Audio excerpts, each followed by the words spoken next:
perform better than a different pharmaceutical or whatever. We could look at, okay, what's the end result of one group, compare it to the other group, and try to tell, is there a statistical difference between them? Kind of take all of our methods from previous chapters and expand them to dealing with two samples. Now, you could do this with Z distributions as well, but we're going to just jump right into T distributions, what we've been working on lately, because it is more useful in general and is more widely applicable to more situations, as we kind of talked about with when are T distributions okay to use. But anyways, like say for example, a bank wants to know whether two different incentive plans will increase the use of their credit cards, and they want to know which one is better. So basically you could take each incentive to the random samples and compare the amounts that they've charged within the following 6 months and say, okay, did this incentive plan perform better than the other one? And see, okay, is there a statistically significant results between those two? And even if they're not part of an experiment, even if it's just sample means, as we're going to be doing in chapter 21, we could look at the comparison between those two sample means. Now, some conditions before we get into the math is we have to be dealing with two different simple random samples from two distinct populations. So like in a block design, it's sort of like we're pre-assigning these groups and dealing with stratified samples. The samples are independent, meaning that they have no influence on one another. And basically, we're going to be measuring the same response variable. It should be done exactly with the same methodology, no biases. The only difference is the group assignments from the two distinct populations. And they both must be normally distributed. Now, we'll talk more about robustness at the end. But again, you can use them in the case when they're not normally distributed, as we can with the T distributions.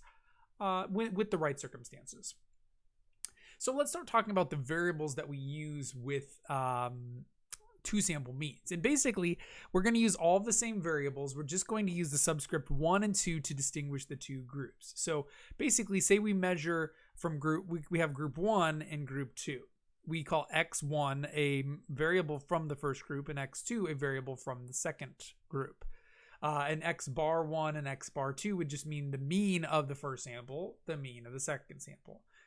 N sub 1 and N sub 2 would be the sample sizes of each individually, and S sub 1 and S sub 2 would be the standard deviations from the sample of each of those. And again, with the original population, if we're doing inference, again, the goal is to use our sample to determine something about the mean. So like what's, in this case, we're going to be looking at, is there a significant difference between the means mu1 and mu2? And can we develop a confidence interval for how big of a difference those have? And again, since these are T distributions, we're assuming we do not know the standard deviations of the original populations as well. And then with confidence intervals, instead of forming a confidence interval on just the mean, basically the assumption is going to be on the difference between the means.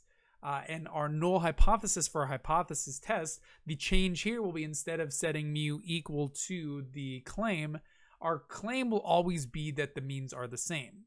And then we'll try to see and prove if there is a statistical difference between the two. So let's start with an example from the packet from this week's lecture.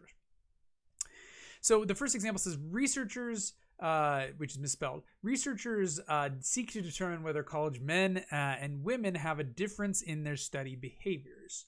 So basically, 20 student volunteers, 10 men and 10 women, are chosen at random from Estudia Universidad, and their behavior is monitored. The given table presents data on the time in minutes per day that the students studied. And then the final question is, do men and women differ in the average time spent studying? And so basically what we're going to want to do is run a significance test on this because we're trying to see if there is a significant difference between them. So sort of to compare two significance chapters, significance tests from chapters 17 and 20, those are all about, okay, the claim is that the mean is 550. Our thoughts are that the mean is less than 550 or whatever. And so the null hypothesis is always that there is some equality between the two groups. But when we're dealing with two samples, it's just slightly different. We're going to assume that they are the same, and we want to see if there's significant evidence to overturn that. And so notice it asks us if there is a difference, but just the initial question is not always your null hypothesis. Your null hypothesis is always a statement that they are the same when you're dealing with two samples. So let me move to the notes to keep track of this. But the first question is, what is H sub 0 and what is H sub A? So our null hypothesis here will be that mu1 is equal to mu2. And again, interpreting that in words, basically we're going to start off with the assumption that they do have the same time spent studying. The men and women have the same average. And then alternative hypothesis that mu1 is different than mu2. So this will be a two-sided test because we have no predication, we have no preliminary understanding of whether men or women study more than one another. Number 2 asks, are there any issues with the data? But first of all, I don't know if you noticed this when I was describing the problem just a minute ago, but we came up with student volunteers. Notice it did say, and again, volunteers are not always the best because we don't want a voluntary response sample. We want randomness, but it will be very difficult to basically make people. This is one of the biggest issues in statistical sampling is certain types of data you can't get from everyone. It's too difficult to obtain or it's invasive. Like if you're going to follow around people and measure how much they study, a lot of people aren't going to be comfortable with that. So sometimes we have to live with voluntary response. But notice it says that they were chosen at random. So maybe we had hundreds of volunteers and we randomly chose them. This does offer some element of randomness, but you're still going to have issues with this being voluntary responses. So that's one issue is voluntary. Also, the data size is something else. Like, well, is this, we only took 10 from each group. And as we saw in the last,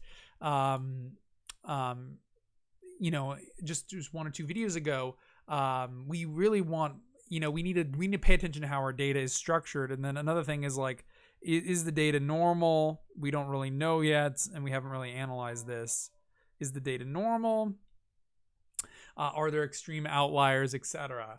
And if we take a minute to look at the data, it does appear that there are quite a few outliers. But I believe in the slides I actually did this analysis. So let me reload this up real quick. And yeah, it looks like I do have some of these sort of questions in the in the slides. But some of the issues is it's kind of invasive data. We're going to have certain biases, most likely just because of the nature of the experiment. But if we look at the distribution of men and women, we can see the time spent studying for men is here and women is here. And if we just kind of look at the data as a whole, it doesn't really seem very normal. Men look kind of scattered and the women look like there's a bit of skewness to the data. But if we actually put them together, notice it does look a little bit more normal, not perfectly normal. And we do have a little bit of outliers on the low side. There's a few students that just don't really study. There's a few that study more than others, but it seems relatively normal. And we'll circle back later and talk about, well, maybe we shouldn't be using T procedures in this case or not, but we'll just go ahead and do it from here. So if we want to start calculating things, basically all of the math is exactly the same from chapter 20. We have, but basically we're going to adjust it for dealing with two samples. And say we wanted to run a significance test, we want to calculate what's called the two-sample test statistic, which if we look at it, notice based on x1 bar minus x2 bar over what we call the standard error. So before we get into this, I wanted to sort of comment on, if we look at a one-sample test statistic, it looked like this. And this is what we were just covering in chapter 20. S divided by the square root of n. And I wanted to mention, okay, how has it changed in going from a one-sample t statistic to a two-sample t statistic? But basically, there's a key difference. With a test of significance, when it was just one sample, we have a claim that the mean is something, and we want to know, does our data reflect that it's different from the claim?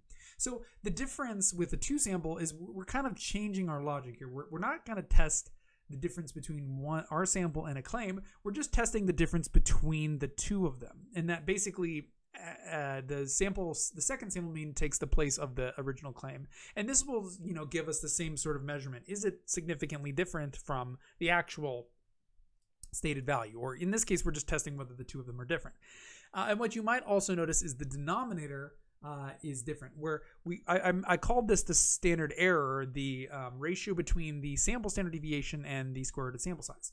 But basically, when you're dealing with more than one population, you can come up with sort of an averaged standard deviation of everything. Technically, you could take the standard deviation of all of them and divide it by the square root of n, but it's more proper to basically add up the averages of each of those. And notice that if you square this, what you would get is s squared over n, and that's exactly what we're going to do. We're going to add up the square of s divided by n for the first population and add up both of those and take the square root of all of this. And this is a form of averaging off the standard error for two samples. But essentially, the standard error is a little bit more elaborate to encompass both populations. And let's go ahead and fill this in. This whole thing in the denominator is called the standard error, which is just sort of like you can remember it as like an estimated standard deviation for dealing with two separate groups of data. Now, if we wanted to calculate the means and the standard deviation, let's go ahead and do this in Excel because I think that will be the fastest way to do this. But let's go ahead and type in our data. I wish I could copy paste it to save some time. Okay, I went ahead and copy pasted from my original file into Excel so that we could calculate the means and standard deviations of these two problems without having to do it manually. Of course, you could do this with a calculator, but I'm trying to save a bit of time. So let's go ahead and say mean 1, standard deviation 1, mean 2, standard deviation 2. And in Excel, our formula will be average. So for group 1, that's the men. So I want to find the average value of the study time for men and do the same thing with the standard deviation. Remember, in Excel, we want to use stdev.s when we're dealing with samples. Okay. And I want to do the same thing for the women, so equal average of the women, which would be that, and then equal stdev.s for the women. And what we're going to come up with is these numbers for our sample means and sample standard deviations. And I'll go ahead and copy this onto our notes. Okay, so x1 bar is approximately, it's exactly 124. And x2 bar is exactly 150. So just without doing anything else, it appears as though the mean value for women is higher than men. On average, women spent 150 minutes studying, whereas men spent 124 minutes. Now, looking at the standard deviations of those groups, those will also affect our outcomes. The standard deviation for men was about 80.65, and the standard deviation for women was about 73.05, which just means that men had a little bit more variation in their study habits than women. And now that we have all this, we can actually go about calculating the two-sample test statistic and finishing our problem. So first of all, it says, first calculate the standard error and this two-sample t statistic. So the standard error will just be the denominator of that, but it's the square root of the first standard deviation squared divided by the sample size. Also, remember, n sub 1 is how many men we had, and n sub 2 would be how many women we'd had. In this case, it's both 10. But what's also kind of nice about this, you'd kind of think that you would need to have the same sample size to do a proper survey. But you actually don't really need to have the same sample size. It is better to have similar sample sizes. But even if the sample sizes are different, that is actually okay at the end of the day, and you can still do all of this math and run through it. And so calculating all of this, we would come up with the square root, let me type it all in, 80.65 squared divided by 10 plus 73.05 squared divided by 10. And this would give us our standard error. It's sort of like an approximated standard deviation for the whole group, and we get something about 34.4. And it's also, we've taken the sample sizes of each group into account as well. And basically that's our denominator. So our t statistic is the difference in the two samples. So the men's average was 124 and the women's average was 150. And if we divide that by the standard error, it's, again, this is notice it's exactly the same sort of structure as a z-score, and we're sort of figuring out how far apart these two things are. And we're going to get a value of, well, let's go ahead and calculate it. 124 minus 150 divided by 34.41. And this gives us approximately negative 0.7555. Or 56, I suppose, would be more accurate. Okay. And again, what does this mean? Where are we at? But just like in chapter 20, a t-statistic is a measurement of, it's our statistic. We want to know what is our p-value and how does this relate to alpha. So if we're going from here, just like a z-score, we could use table C to figure out, okay, what does this mean about my associated p-value? And also another thing to mention about what about the degree of freedom. Notice what it says is the degree of freedom is equal to the minimum of degree of freedom 1 and degree of freedom 2. So if you've never seen this notation before, what this means is, well, we take the degree of freedom of both groups and we take the minimum of those two things. So notice that with men, we had 10 sample size. So remember, degree of freedom is always 1 less than the sample size. So N1 was equal to 10 and N2 was equal to 10. Remember, DF1 and DF2, same sort of meaning, just means it's always 1 less than the sample size. So notice both degree of freedoms are 9, and you take the minimum of both of those to find the true degree of freedom. Since they're both the same, that's just equal to 9, and that would be where we need to go on our t-table. So if we go to the degree of freedom of 9 on our t-table, let's scroll over there again as well. What we're looking for is where is t 0.75. And notice on our row 5, it's going to be somewhere between, whoops, let me undo that. 0.75 is somewhere between here and here. And if we're looking at what's our one-sided and two-sided p, this was a two-sided test.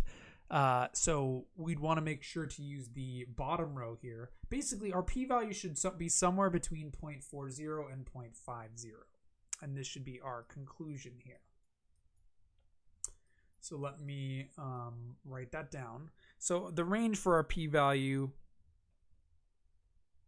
and remember, small t-value is bad. So we could this is not unusual to me, is not unexpected, because our t-statistic was very low, less than 1, between 0.4 and 0.5. And like before, we can always find a more accurate measurement of this using the stats feature. We want to make sure to go to TwoSample t-test to do this one. So number 4 is the TwoSample t-test right there. And we could input all of our statistics, which we've already calculated. So X1 was 124 bar. The standard deviation was 80.65. N1 was a sample size 10. X2 was our sample mean for women, which is 150, with a standard deviation of 73.05 and a sample size of 10. And then we do need to tell it that we want to do a two-sided test, so I'll hit enter there.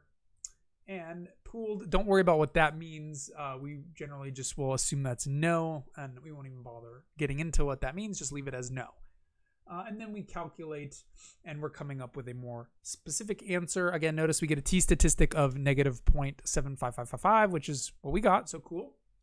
And we get a more accurate, so with the calculator, we got a value of 0.4598. And as we know, low p-values mean strong evidence, high p-values mean bad evidence. And so question 7 asks, how strong is the evidence that the study habits of men and women are different? And it is not strong whatsoever. And this might be kind of contrary to what you would think before doing anything. But the main issue here is that there was such a high standard deviation among these groups that there's a lot of variation. And if we take more data points, we'd expect a lot more randomized results. So there's a couple issues with this. High standard deviation, low sample size. Those sort of thing makes that even though there is a pretty strong measurable difference between the two, on average, we don't have enough data to really claim that they are different, which a lot of people would make this mistake if they did not, again, do the math. To actually do the math, we see that there's really 46% chance that these differences are due to all of that variation based on random chance. And so again, you don't want to make claims until you've formulated statistic. And again, your p-value really needs to be below 0.1, or again, the lower the better, but this is way too high.